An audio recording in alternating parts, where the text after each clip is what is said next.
আমাদের আজকের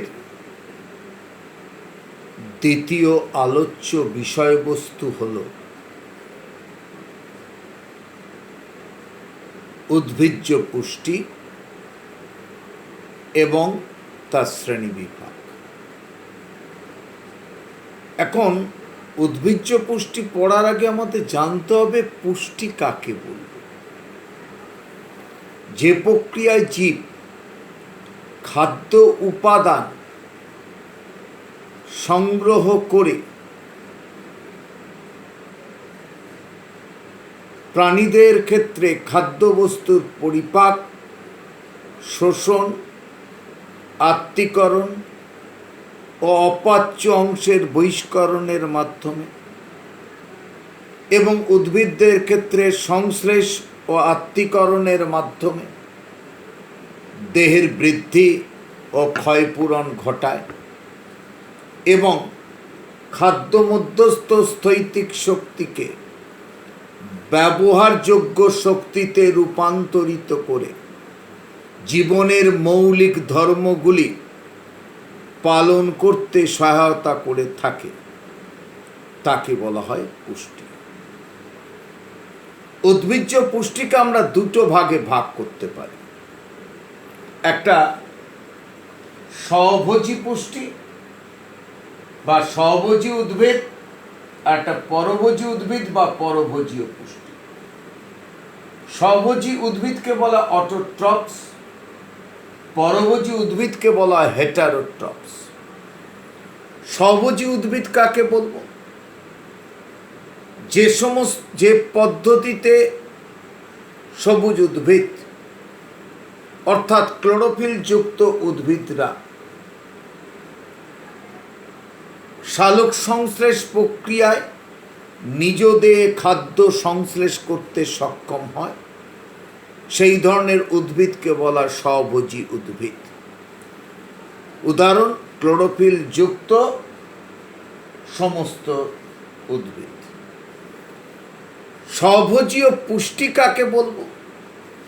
যে পুষ্টি পদ্ধতিতে সবুজ উদ্ভিদ পরিবেশ থেকে প্রয়োজনীয় উপাদান সংগ্রহ করে নিজ দেহে খাদ্য সংশ্লেষে সক্ষম হয়, তাকে বলা হয় স্বভোজীয় পুষ্টি পদ্ধতি। স্বভোজী উদ্ভিদদের দুটো ভাগে ভাগ করা হয়, রাসায়নিক সংশ্লেষকারী, সালোক সংশ্লেষকারী। সালোক সংশ্লেষকারী উদ্ভিদ কাকে বলবো? যে সকল উদ্ভিদরা সূর্যালোকের উপস্থিতিতে পরিবেশ থেকে কার্বন ডাইঅক্সাইড ও জল সংগ্রহ করে ক্লোরোফিলের সাহায্যে খাদ্য প্রস্তুত করে, তাদেরকে বলা হয় সালোক সংশ্লেষকারী উদ্ভিদ। সমস্ত ক্লোরোফিল যুক্ত উদ্ভিদ এর মধ্যে পড়ে। রাসায়নিক সংশ্লেষকারী উদ্ভিদ, যে সকল উদ্ভিদ রাসায়নিক যৌগ জারিত করে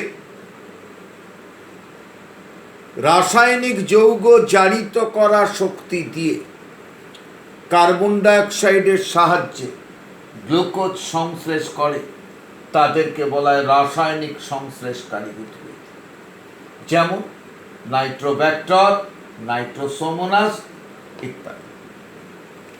এরপরে আমরা আসছি পরভোজী উদ্ভিদ কাকে বলব। যে সমস্ত উদ্ভিদ নিজ দেহে খাদ্য সংশ্লেষে সক্ষম নয়, অথবা যে সকল উদ্ভিদ পরিবেশ থেকে অজৈব উপাদান গ্রহণ করে নিজ দেহে জৈব খাদ্য সংশ্লেষে সক্ষম নয়, বরং অন্য কোনো পোষক জীবদেহ থেকে অথবা মৃত উদ্ভিদ বা প্রাণীদেহ থেকে অথবা পচনশীল জৈব বস্তু থেকে পুষ্টিরস সংগ্রহ করে নিজেদের পুষ্টি কার্য সম্পন্ন করে, সেই উদ্ভিদদের বলা হয় পরভোজী উদ্ভিদ। পরভোজীয় পুষ্টি কাকে বলবো? যে পুষ্টি পদ্ধতিতে জীব অন্য কোনো জীবদেহ থেকে অথবা মৃত উদ্ভিদ বা প্রাণীদেহ থেকে অথবা পচনশীল জৈব বস্তু থেকে পুষ্টি পদার্থ গ্রহণ করে নিজের পুষ্টি কার্য সম্পন্ন করে, সেই পুষ্টি পদ্ধতিকে বলা হয় পরভোজীয় পুষ্টি পদ্ধতি। এখন আমরা যেটা দেখি যে এই পরভোজী উদ্ভিদ, যাদের বলছি হেটারোফাইট, পরভোজী উদ্ভিদ জৈব পুষ্টির ওপর নির্ভরশীল হলে তাদের বলা হয় জৈবভোজী বা অর্গানোট্রপস। তাহলে কি বললাম?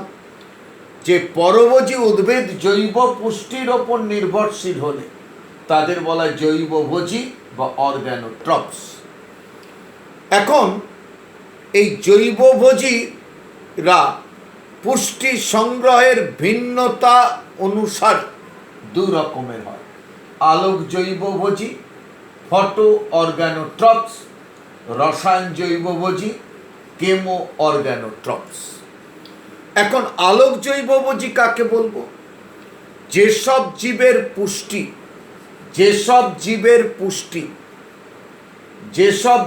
পুষ্টি আলো ও জৈব বস্তু নির্ভর, তাদেরকে বলা হয় আলোক জৈবভোজী। এরা সালোক সংশ্লেষ করতে পারে। স্বভোজী ও পরভোজীর মধ্যবর্তী জীব যেমন পার্পল ব্যাকটেরিয়া বা লাল বেগুনি ব্যাকটেরিয়া বলা হয়ে থাকে। রসায়ন জৈবভোজী কাকে বলতে পারি? রসায়ন জৈবভোজী বলতে কি বুঝব? যেসব পরভোজী উদ্ভিদ জৈব বস্তু থেকে শক্তি সংগ্রহ করে তাদের রাসায়নিক জৈবভোজী বা কেমো অর্গানোট্রপস বলা হয়, যেমন ব্যাঙের ছাতা।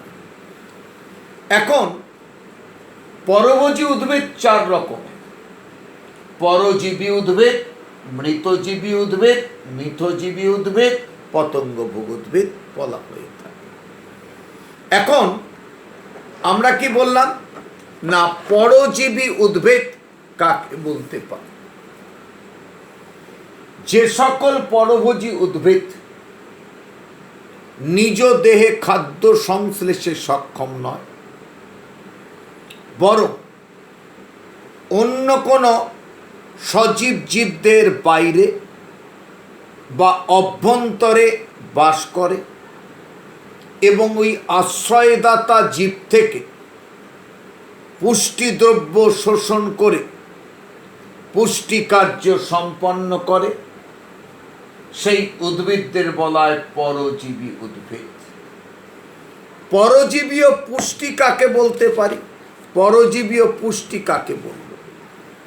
যে পুষ্টি পদ্ধতিতে কোনো জীব পোষকের দেহ থেকে পুষ্টি পদার্থ সংগ্রহ করে নিজেদের পুষ্টি কার্য সম্পন্ন করে, সেই ধরনের পুষ্টি পদ্ধতিকে বলা হয় পরজীবীয় পুষ্টি পদ্ধতি। অবস্থান অনুযায়ী পরজীবী উদ্ভিদকে দুটো ভাগে ভাগ করা যায়: একটা বহিঃপরজীবী, একটা অন্তঃপরজীবী। যে সমস্ত পরজীবী পোষক দেহের বাইরে লেগে থাকে, যে সমস্ত পরজীবী উদ্ভিদ পোষক দেহের বাইরে লেগে থেকে পোষক থেকে পরিপোষক সংগ্রহ করে, তাদের বলা হয় বহিঃপরজীবী। যেমন স্বর্ণলতা। এই স্বর্ণলতা কুল গাছকে পিছিয়ে থাকে, চোষক মূল দিয়ে কুল গাছের ফ্লোয়েম কলা থেকে খাদ্য সংগ্রহ করে। অন্তঃপরজীবী: যে সমস্ত পরজীবী পোষক দেহের ভেতর থেকে পুষ্টি পদার্থ সংগ্রহ করে বা পরিপোষক সংগ্রহ করে নিজেদের পুষ্টি কার্য সম্পন্ন করে, সেই সমস্ত পরজীবী উদ্ভিদকে বলা হয় অন্তঃপরজীবী। যেমন ফাইটোপথেরা ইনফেস্ট্যান্স, আলু গাছের দেহের ভিতরে বাসা বাঁধে, কোষের ভিতরে অনুসূত্র প্রবেশ করিয়ে পরিপোষক সংগ্রহ করে। স্থায়িত্ব অনুযায়ী পরজীবীর দুটো ভাগ, পূর্ণ পরজীবী, আংশিক পরজীবী। যে সমস্ত পরজীবীরা তাদের সারাটা জীবন পোষক দেহের সঙ্গে যুক্ত থাকে তাদের বলা হয় পূর্ণ পরজীবী উদ্ভিদ। যেমন স্বর্ণলতা, র্যাপ্লেসিয়া, এদের বলা হয়ে থাকে পূর্ণ পরজীবী উদ্ভিদ। আংশিক পরজীবী উদ্ভিদ কাকে বলবো?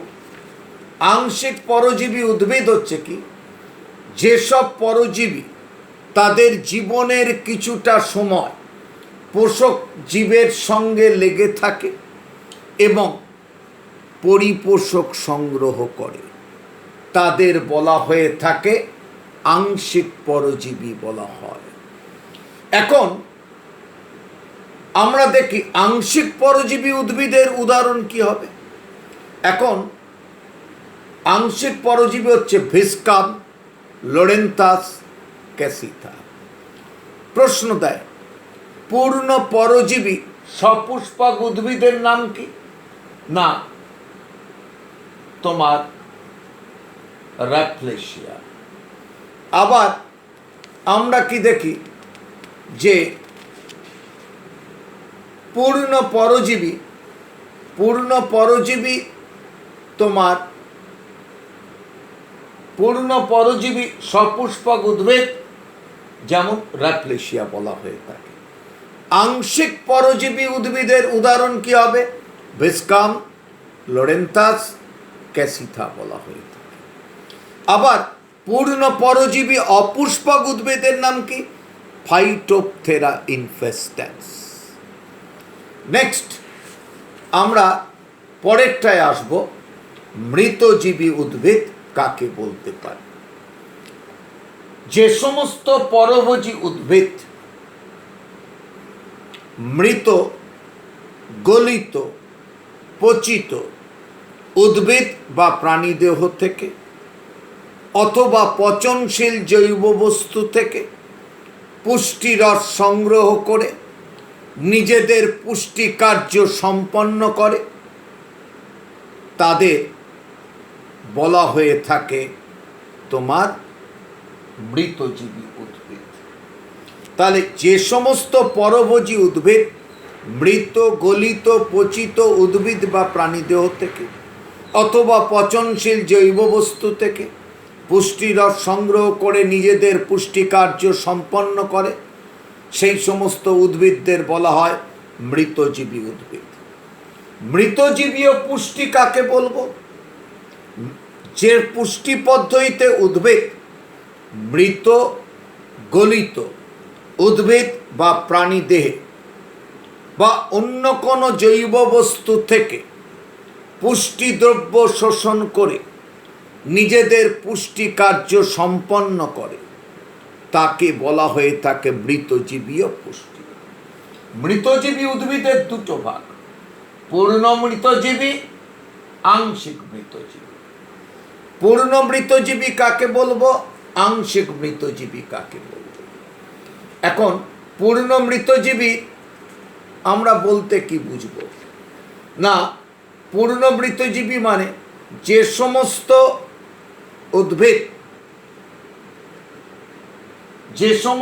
উদ্ভিদ সম্পূর্ণরূপে অন্য কোনো জীবদেহের ওপর নির্ভরশীল এবং সেখান থেকে পুষ্টিদ্রব্য সংগ্রহ করে নিজেদের পুষ্টি কার্য সম্পন্ন করে তাদের বলা হয় পূর্ণ মৃতজীবী উদ্ভিদ।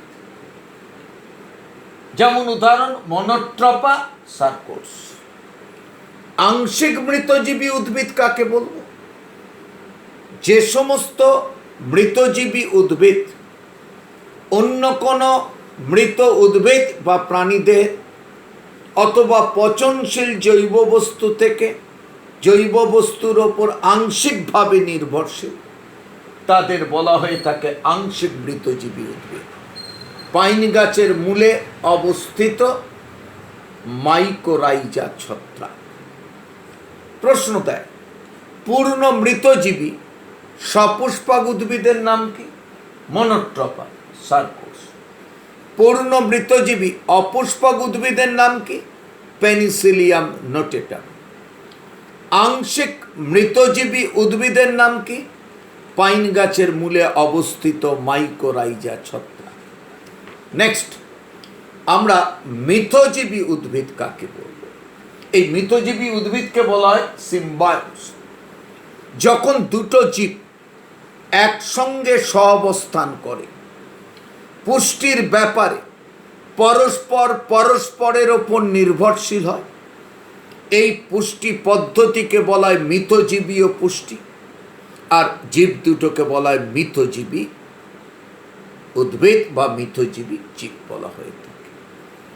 এখন আমরা এই মিথজীবী উদ্ভিদকে আমরা দুটো ভাগে ভাগ করতে পারি। একটা হচ্ছে ব্যতিহারী বা মিউচুয়ালিজম, সহভোক্তা বা কমেন্সালিজম। এখন ব্যতিহারী কাকে বলবো? যখন দুটো জীব একসঙ্গে বিনিময়ের মাধ্যমে তাদের পরিপোষক সংগ্রহ করে, যখন দুটো জীব একসঙ্গে তাদের বিনিময়ের মাধ্যমে পরিপোষক সংগ্রহ করে, তাদের বলা হয় ব্যতিহারী মিথজীবী বলা হয়ে থাকে। ব্যতিহারী মিথজীবীর উদাহরণ হচ্ছে লাইকেন। লাইকেন শৈবাল ও ছত্রাকের সমন্বয়ে গঠিত হয়। ভিতরে শৈবালটি ছত্রাক অনুসূত্র দিয়ে পরিবৃত থাকে। ছত্রাক শৈবাল থেকে কার্বোহাইড্রেট খাদ্য ও অক্সিজেন গ্রহণ করে।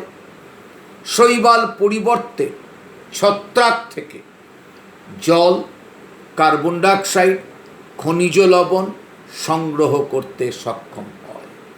ছত্রাক শৈবালটিকে শুষ্কতার হাত থেকে রক্ষা করে।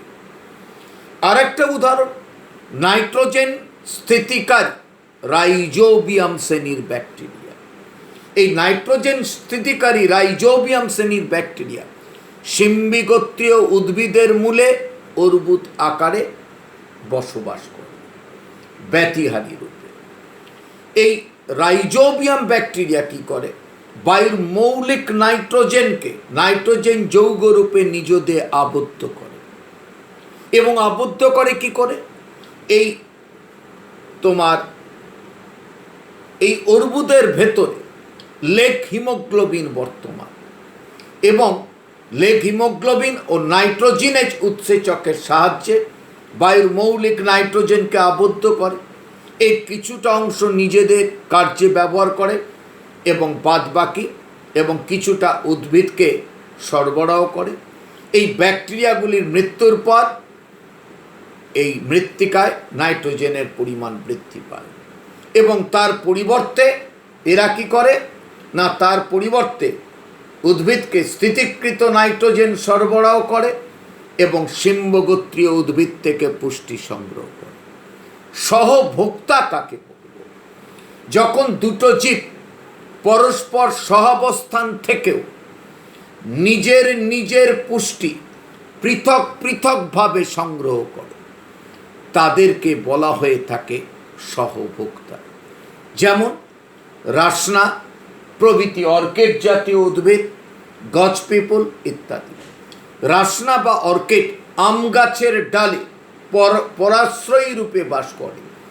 এরা নিজেদের খাদ্য নিজেরা তৈরি করতে পারে, শুধু আশ্রয়দাতা উদ্ভিদের সহাবস্থানে থাকে, তার কোনো ক্ষতি করে না।